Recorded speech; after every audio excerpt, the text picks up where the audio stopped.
Halo semuanya, perkenalkan nama saya Desi Bunga dengan NIM 2003020082 kelas C semester 1 jurusan Administrasi Niaga Fakultas Ilmu Sosial dan Ilmu Politik Universitas Nusa Cendana Kupang. Tujuan saya membuat video ini untuk memenuhi review buku ke-11 mata kuliah sosiologi. Baik, kita langsung saja pada materinya. Kota dan masyarakat. Fortune City adalah tajuk utama di Daily New York sehari setelah pidato Presiden Gerald Ford tahun 1975 yang menolak membantu kota yang hampir bangkrut itu dengan jaminan pinjaman. Meskipun masalah sosial dan ekonominya sangat parah, New York tidak sendirinya dalam keadaan yang menyedihkan.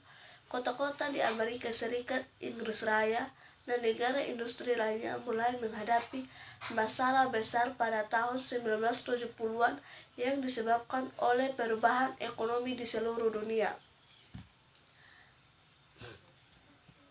Dengan volume ini, kami mengeksplorasi perubahan global yang sedang berlangsung, dampaknya terhadap kota, dan tanggapan oleh pembuatan kebijakan. Bacaan dalam buku ini dibagi menjadi 4 bagian yang mengeksplorasi 4 pendekatan utama ke kota, yaitu yang pertama, membahas perspektif teoritis dan argumen di antara para sarjana perkotaan.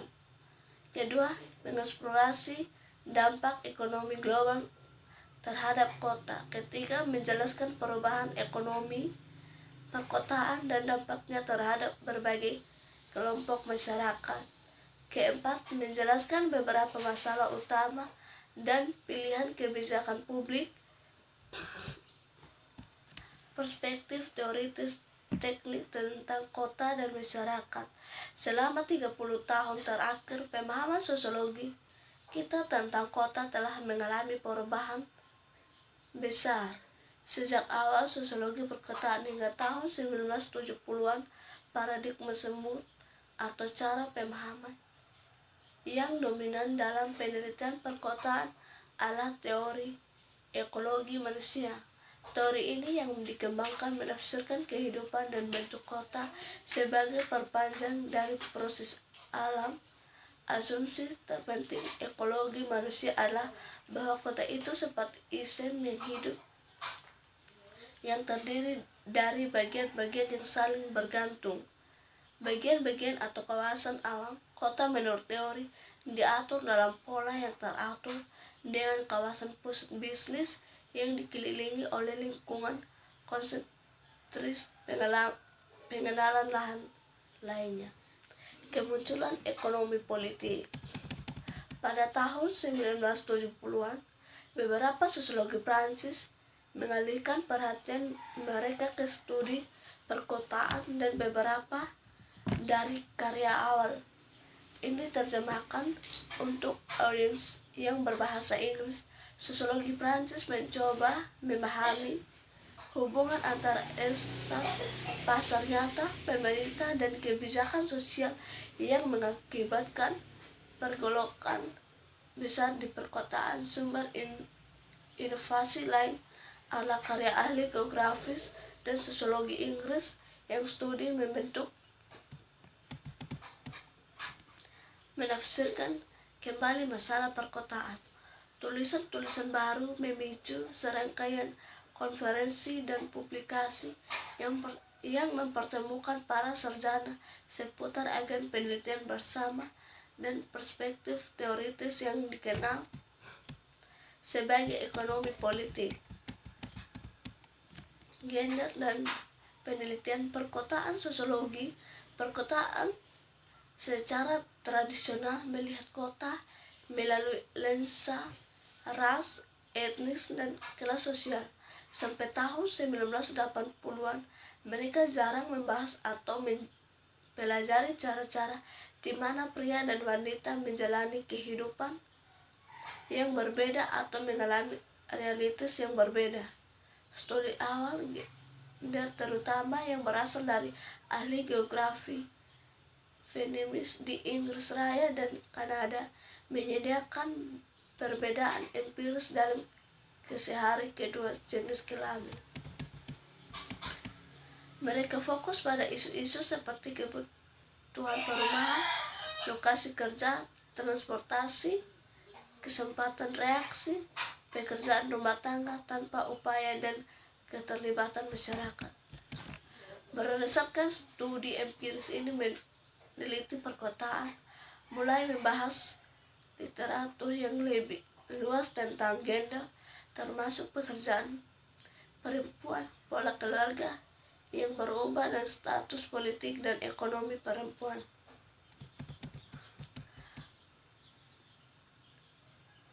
Postmodernisasi dan teori perkotaan. Beberapa analis perkotaan berpendapat bahwa telah terjadi perpecahan dari masa lalu yang begitu penting untuk mengantarkan era baru, era postmodern. Ada beberapa definisi ilmu tentang postmodernisme yang ada pada beberapa tingkat dengan konkret hingga abstrak. Tingkat pertama adalah arsitektur. Postmodernisme adalah praktik pencampuran sejumlah gaya arsitektur yang berada dalam satu bangunan. Pada tahun 1980-an, gaya eklektik ini sebagian besar mengganti gaya modernisme dari kota kacau dan baja sarjana. Tingkat kedua adalah kota itu sendiri. Kota postmodern dianggap terdiri dari banyak pusat tanpa organisasi spesial yang jelas, berlawanan dengan kota industri modern dengan distrik bisnis pusat dan penggiringan kota sekitarnya. Tingkat ketiga adalah proses berpikir para ahli teori, sementara modernis menggunakan proses berpikir linear, percaya dan kemajuan, dan mencoba memahami, menganggap sesuatu terjadi. Postmodernis menggunakan proses berpikir potong dan tepat atau bunga rampai, melibatkan banyak realitas yang saling bertentangan secara bersama dan tidak percaya bahwa penjelasan tentang realitas memiliki makna objektif dan berbeda dari makna yang diberikan kepada mereka oleh individu. Globalisasi dan dampaknya pada kota. Globalisasi ekonomi adalah salah satu perkembangan utama yang mempengaruhi kota dalam 3 dekade terakhir. Globalisasi ekonomi telah melemahkan atau menghilangkan hambatan arus informasi, barang, uang, dan orang-orang melintas batas-batas negara. Perjanjian perdagangan bebas internasional telah mengganti tarif dan kontrol imigrasi yang hanya membuat ekonomi nasional agak tersosialisasi satu sama lain.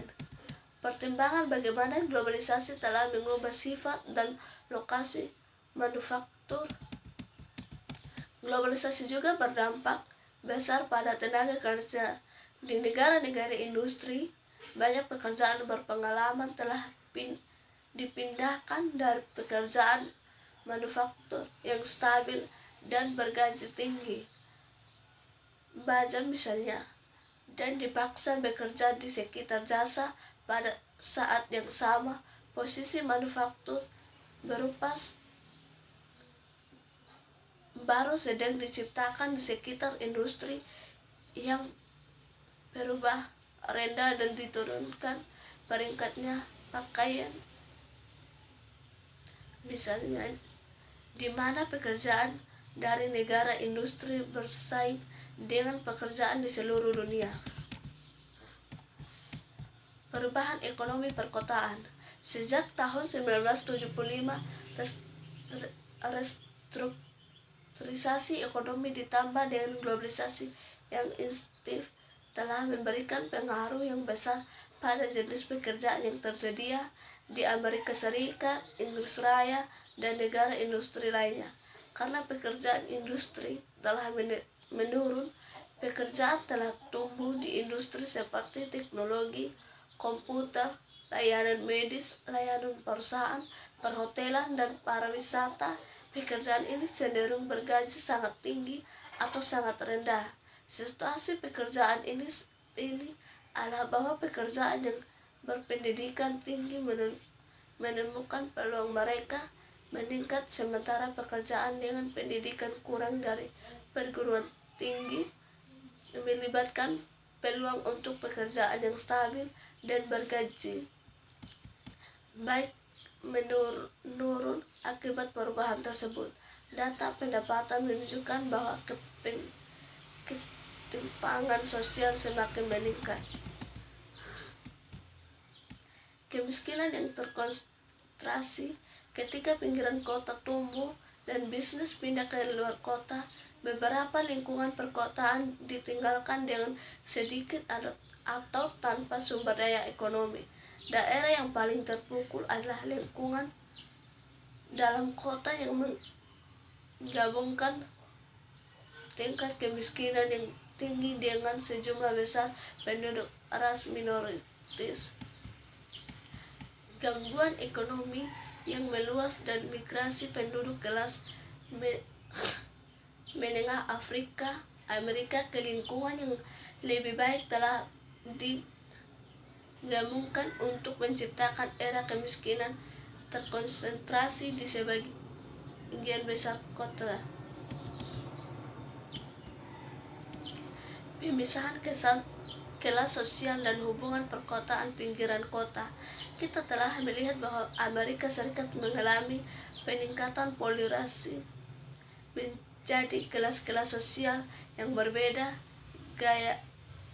yang kaya dan yang miskin menjadi lebih banyak seiring dengan menyusutnya kelas menengah. Selain polarisasi pendapatan, masyarakat dengan berbeda kelas sosial semakin terbagi secara spesial ke dalam komunitas pemukiman yang berbeda. Pemisahan ini terjadi tidak hanya di dalam kota tetapi lebih signifikasi di seluruh wilayah metropolitan yang semakin terfragmentasi dan tersebar secara geografis. Sampai tahun 1970-an, lingkungan kota membawa penduduk kaya, miskin, dan kelas menengah ke dalam kedekatan yang wajar satu sama lain.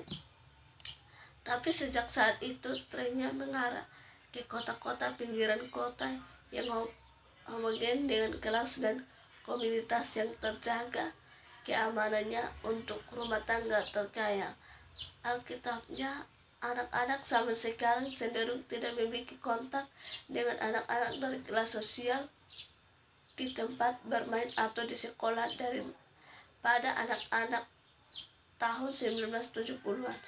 Baik, ini saja presentasi dari saya. Akhir kata saya ucapkan terima kasih.